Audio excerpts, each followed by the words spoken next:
A rhythm is a dancer. I have no idea what that song is talking about, but man, it's stuck in my head and it's so fucking fire. Alright, so today we're gonna do a little bit of story time. And this is gonna be a story that I think sounds familiar to a good bit of you guys. So the other night I was having a conversation with my boy Reno, and this is one of my childhood best friends. We grew up in the same town, spent a lot of time together, doing a lot of things that really did form who we are today. And we got into this conversation of how interesting it is, the way that life plays out.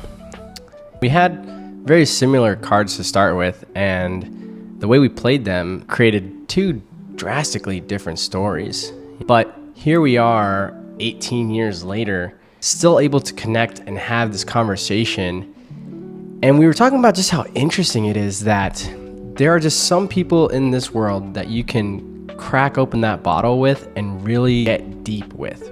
And it rolls perfectly into what I want to talk about today, which is oftentimes maybe we are faking how we present ourselves in certain relationships, not just with work or with finances, but in personal relationships. And oftentimes putting ourselves in a position where we are not happy in those relationships.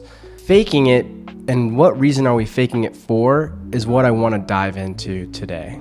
So, at the beginning of the conversation, we were talking about where I'm at, where he's at, and in the midst of that, he's giving me my flowers, and I give him his flowers as well. But I told him one thing that bothers me personally is hearing congratulations from people who are close to me all the time. Because while I am grateful that my friends and family are proud of what I'm doing and they support what I'm doing, what means more to me personally is being a part of what I'm doing. And that's why we're all such close friends. Is yes, thank you for congratulating me, but I also want you to know this is nothing to do with me and everything to do with us, right? I'm a good friend to you, and I'm doing well in life because you're a good friend to me, just as you are doing well in life because I'm a good friend to you. That's what I hope, at least.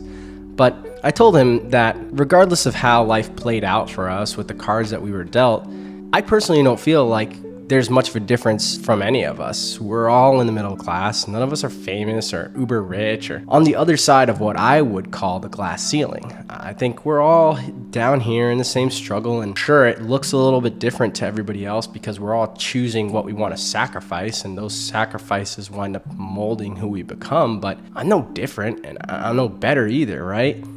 And inside of that idea, that's where I lie, and that's how I move through life, and it propels what I'm working on, which is, like I talked about in an earlier video, building something that's gonna stand above all of the nonsense and flooding we're all gonna have to survive.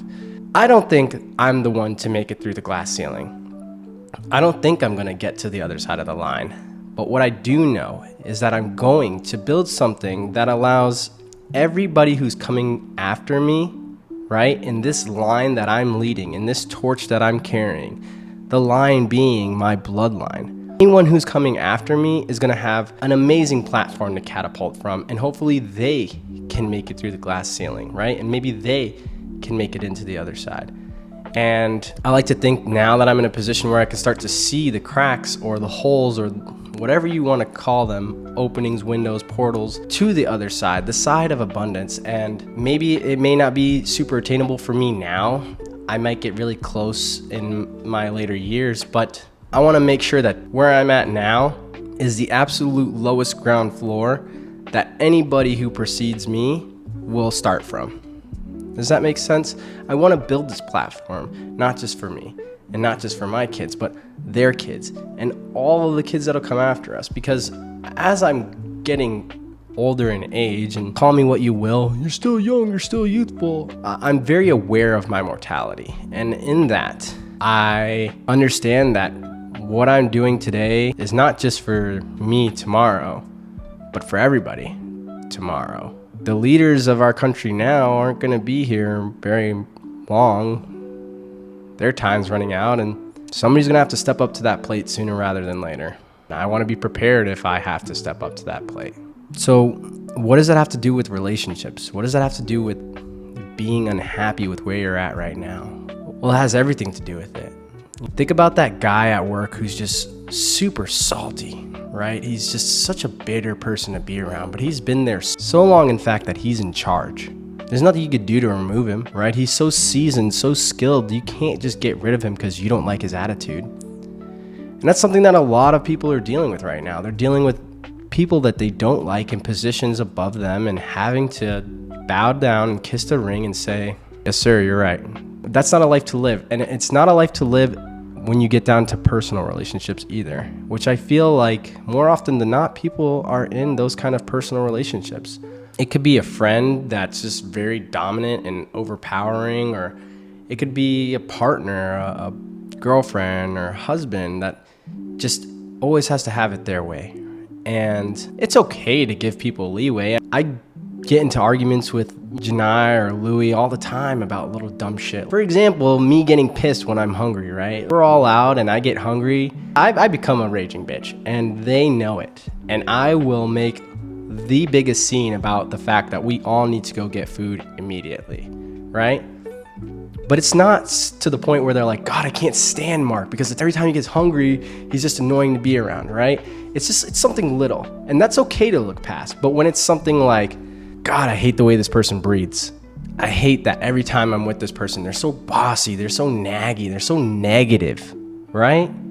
That impacts you. And if you're taking that into your relationships and you're taking that into your home, into your sanctuary, where you're supposed to pull away from the world and have time for yourself, if in that space you are being berated and bombarded with negativity, you never have a chance to fully recover from all the negativity that you were just facing outside. And so you're living in this perpetual motion of negativity.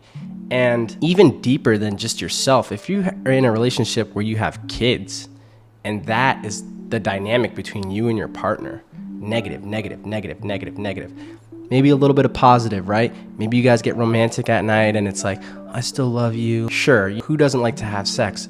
But is it worth it? Is the sex worth the degrading, belittling, negative, derogatory nonsense that you have to deal with every day? I don't want to have to come home every day and feel like I'm on trial. I know I don't. And that's why I left tons of relationships, because stop making it seem like I'm the bad guy when I personally feel like I'm trying to do the best by everybody in this household, by myself, and by you. And I'm attacked because I'm not doing enough, right? Does that sound familiar? Does that sound like you? I want you to ask yourself if you're truly happy. And if you're truly happy, then what I'm saying in any of these videos probably has nothing to do with you. It probably doesn't pertain to you, or it does, but it's not super critical and super life-changing that you're gonna sit there and redevise your whole life because you're happy with your blueprint, your tools, and what's going on in your relationships, right? But if any of those facets, not just your relationships, but your work, your finances, your tools, right? Your body, your mental health, your spirit, your belief, what you're working on, if you are not happy in any of those, right? You have to start asking yourself, if I'm not happy here, how can I be happy? And once you have the answer to that question, and it's not just something you can answer right away, but once you have the answer to that question, then you need to start digging into more questions on, okay, how do I achieve that? How do I achieve that? How do I achieve that? What do I know? I know that being alive today is a testament to our ancestors. It's so much deeper than being here today. It's about the fact that somebody came before you, literally came before you, so that you could be here today. And somebody had to come before them, and somebody had to come before that person. And just because you don't know who your great Mima is, doesn't mean you're nothing like her. What she learned in life and how to survive this was passed on, because that's how the next ancestor survived, and the one after that, all the way until they got to you. And so instead of complaining or being negative or griping, take a second to be thankful for the fact that you got a chance to play this game, and start thinking about how you're going to set this game up for the person who's coming after you, and how they can play, and how they can play it better than you, thanks to you. Look, if this hits home, if this feels like it's something that makes sense to you, sounds like it's something that makes sense to you, share this, comment, subscribe. Gauge. Feel free to DM me and ask questions too, man. I think having these kind of conversations is what's gonna open up your mind to have the capacity to, one, start asking questions, but then two, start doing the research and be able to retain what you research and then begin to apply it. And it's a work in progress. None of us are perfect, but we're fucking trying. Are you happy? Or are you just surviving because you're too scared to change?